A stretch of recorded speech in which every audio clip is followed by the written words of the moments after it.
Des dizaines de visages s'observent silencieusement avec une émotion figée dans la pierre. Une pierre du Japon chère à Yukishi Inoue. Cette roche volcanique blanche de l'île d'Okinawa, témoin du temps qui passe, comme cette célèbre bataille de 1945.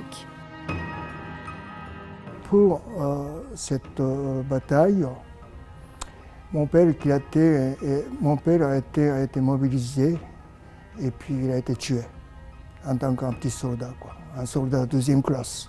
Naturellement, je ne connaissais pas mon père parce que j'étais très jeune, trop petit, quoi. Et donc cette histoire, pour moi, Okinawa, a toujours attaché à cause de cette histoire, disons, intime, si vous voulez. Pour l'exposition 1001 têtes, Yukishi Inoue sculpte des centaines de visages dans son matériau de prédilection, comme des instantanés pris sur le vif. La tête, quand même, c'est un symbole de l'histoire de l'homme. Et puis l'homme a sculpté depuis milliers d'années pour faire des têtes, soit sur la pierre, soit avec le bois. Donc la tête, c'est un symbole de l'histoire passée et puis de l'histoire à venir aussi.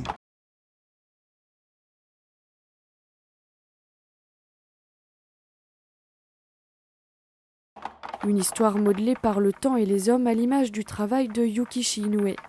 Une taille directe dans la pierre, frapper, dégrossir et poncer pour révéler une forme dans la roche. L'histoire inscrite dans la matière. Cet acte de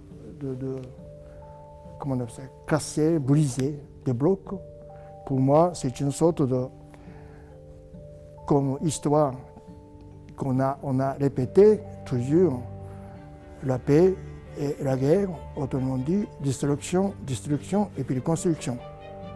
C'est ce paradoxe que je présente, cette manière de travailler avec les pierres.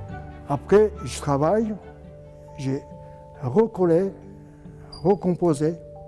À ce moment-là, je me sens vraiment, je les parle, quoi, en fait.